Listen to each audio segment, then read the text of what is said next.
Hey, Huddle fam, it is Todd. Hope you're having a great day.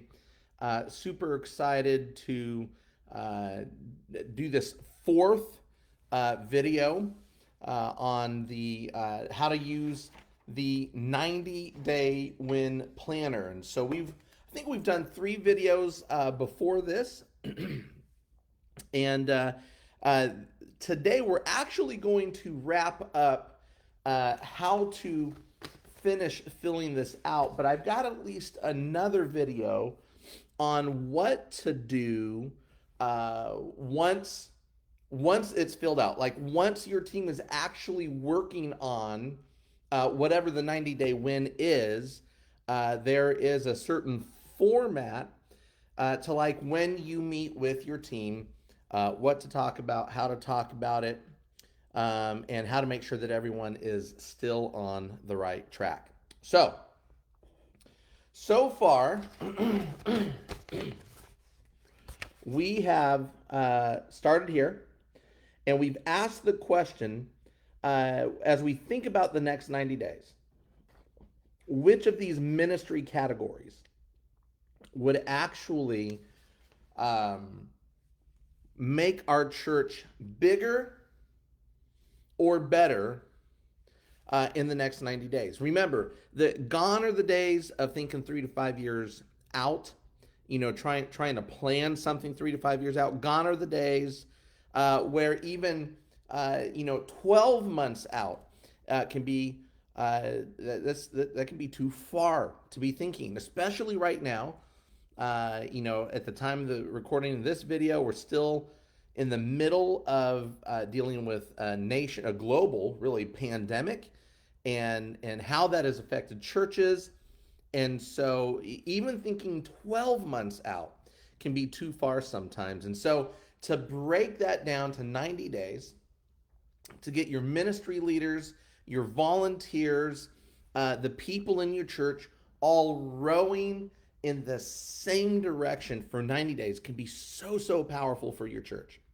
So we said, okay, hey, there's a handful of ministry categories that actually make up church life: worship, fellowship, discipleship, ministry, evangelism. And those are really the five main purposes of the church. And so from there, we try to replicate that at age appropriate levels in our children's ministry, in our student ministries. And then there is the purpose of administration, which is there to serve the other purposes of the church. And so those are your ministry categories. I did add an other category, but you really don't need that for this purpose. So we said, okay, what ministry category, if we focus on for the next 90 days, is going to make our church bigger or better? And we've said, hey, if you're full time at your church, maybe you can get up to 3 of these things done in 90 days. But again, you need to be full time. You need to have multiple staff members. And if you're part time, maybe you can pull off 2 of these things. And if you're part time or volunteer, it's really best, even if you're full time, to pick one thing. Our church is going to focus on this one thing for the next 90 days. And so that's where you start. The next thing that you do is on the back side of this planner is you write down every idea that you can think of. You take 5-10 minutes, you write down all these ideas. In the last video, we talked about how to fill out this bracket. This it's kind of like a playoffs bracket, a March Madness bracket, a tennis tournament bracket, and then you make your ideas, duke it out to the death until you have one top idea. Now, for the sake of this little video series, I picked children's ministry as the area of focus for the next 90 days. And so, after going through this whole process, the top idea here was to, hey, we need to hire a children's ministry director. I mean, there's all these great ideas, curriculums and games and student stores for incentivizing kids to memorize Bible verses. But hey, at the end of the day, you need a leader to run with all of that. And so we said, okay, hey, the top idea is to hire a new children's director. So with all of that in mind, and like I said, today is going to be the last video on how to fill out this 90-day win planner. And I've got other videos that are going to come with what to do with these videos next. But we, at the bottom of this here, or after going through the tournament process, we wrote out a declarative statement that, hey, this is our goal, that we will hire a new kids director by April 18th, 2021. So that was 90 days from when we filled this out. Below that section, there are two questions that honestly, they are the two most neglected questions when it comes to setting and achieving goals personally and in ministry. There are two questions, that get often overlooked. And the first question is this: who do we know, inside or outside of our church, that can help us make this happen? So if our goal is to hire a new children's ministry director in the next 90 days, the very next question is, okay, who do I know, either inside of our church or outside of the church, that can actually help us hire the best children's ministry director? Because here's the thing. When it comes to setting and achieving goals, and man, there isn't a goal setting guru out there that won't say, hey, you've got to set big goals. Jim Collins talks about the big, hairy, audacious goal.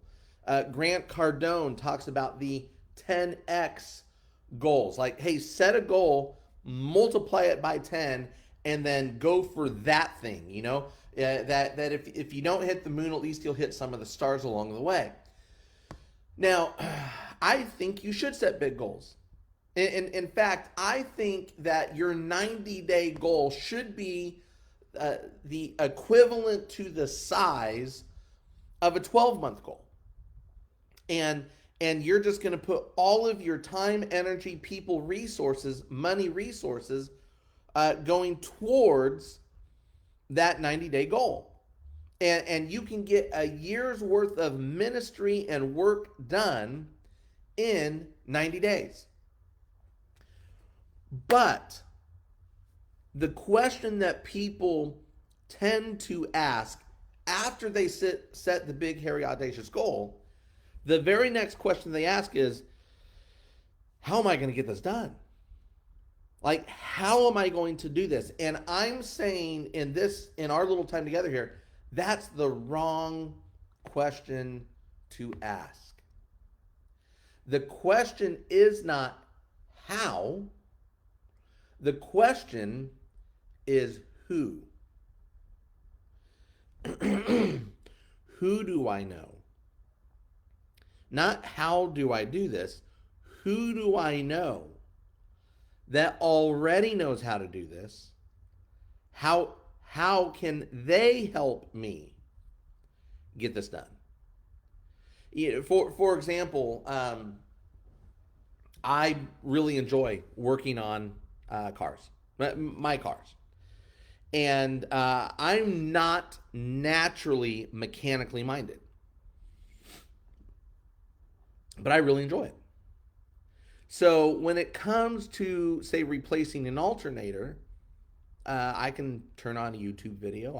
I can make sure I've got the right tools. I can make sure I order the right part. But here's the truth. I promise you, it will take me 4 times as long, and it will cost me 3 times as much to do the same job as if I were to take it to a mechanic who went to school for it, probably does a dozen alternators a week, and can do it blindfolded. And so, if I had just started with the question of, well, who do I know that can help me do this, rather than how do I get this done myself, it saves me time, it saves me money, it saves me stress, it saves me anxiety, it saves me frustration. And so if I just start with the question of who, not how, okay? And so if I were filling this out for my church, well, I would start asking the question of who do I know in HR? Who do I know in that does human resources for a living? Who do I know that can help me with that?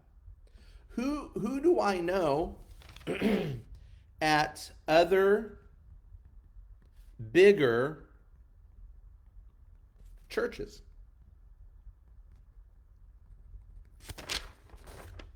Okay. When I started Riverview, coming up on 10 years ago, and now my church did not plant me. I didn't want them to. I didn't ask them to. And they didn't give us any money, and they didn't give us people. We didn't want that. But there were people that came to me from our church that wanted to help us get started. Now, here was my rule. I was never going to take a leader from my home church to plant a new church, because I did not want to handicap the body of Christ in the process. Now, there's a lot of different ways to think about that, and I'm not saying that I was right or someone else was wrong. That was just how I wanted to approach this. But I was totally fine recruiting someone's second in command that had the leadership chops, they had the gusto, they had the oomph, the passion, the drive, the capability, the know-how, but was not getting the shot to lead that they wanted. And so that's what I did with our children's ministry. Hey, who do I know at another bigger church whose second in command is ready for their shot? So the question is who, not how. Now, you want to take some time, and by the way, we've already talked about edgecraft, how you take an idea and you push it to the edge. That's where all the remarkability is. That's where all the remarkable ideas are, not in the safe middle. And so you can ask the question of who, not how, and then push that to the edge. Maybe the person that you're looking for is not at another church. I mean, not in church leadership. Of course, you want them to love the Lord and live for Jesus. But maybe this person is already doing what I want them to do, but in a secular industry. So they love Jesus, they're living for him, but they just don't have a vocational job in the church. And maybe it's time to challenge them to step up and serve God on a bigger platform, on a more significant platform, okay?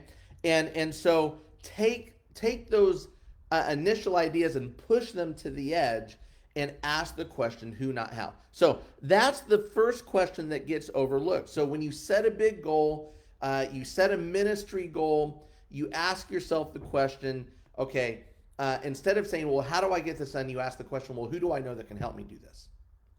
The next question, and it's the last question on this planner, is what is the very next actionable step that I need to take to accomplish our 90-day win? What is the very next step? And here's the thing, you need to ask that question every day. So when you get up in the morning and you pull out your planner, okay, your day-to-day planner, you pull out your 90-day win planner, and you're like, okay, my top idea is to hire a new children's director in the next 90 days. And I've written down all the list of the who's out there, who knows how to do this, who can help me do this. And so then the biggest question that you need to ask every day is, what's the very next step? What is the very next actionable step? And here's the thing. You do not need to navigate this goal before you get the journey started. You do not need to have the whole map charted out in front of you before you get started. You just need to know what the next step is. And then tomorrow when you wake up, you need to know what the next step is. And so that is the most powerful question. And so you take your 90-day win planner, and honestly, what you need to do is you need to take your 90-day win planner and you need to stick it inside of your day-to-day planner. And so as you're flipping through pages of your day-to-day planner, this just goes on the next day, and then the next day, and the next day. So every day you're leading with the question, what's the very next actionable step? Now, listen. It's your job to know what the next step is. But it's not necessarily your job to do the next step. And so this is why I love using project management software like Asana. It's free for up to 15 people on your team. And man, there's so many good softwares out there. I've just been using Asana for a long time. And so the great thing is you can create a project, hire a new children's director, and then you put the next actionable step in it, and then you delegate that step to someone on your team. Hey, Paul, I need you to make this phone call. Report back to me when it's done. Okay? So that's it. When you set that big 90-day win goal, when you get everybody around the table excited about what's coming next, about rowing in the same direction, about getting on the same page and getting the job done, you need to ask these two big questions. Number one, who do I know that can help me get this done? Instead of asking, how do I get it done? Who do I know that can help me get this done? And then the next question that you ask every single day for 90 days is, what needs to happen next? What is the next actionable step? And then if it needs to be on your plate, then you do it. Otherwise, delegate it to a team member and get it done. So listen, I hope that was helpful. Again, you can always download the 90-day planner from the Church Playbook Academy. It comes free with your subscription. And if you got any questions, hit me up in the comments section. But I look forward to talking with you guys soon. God bless.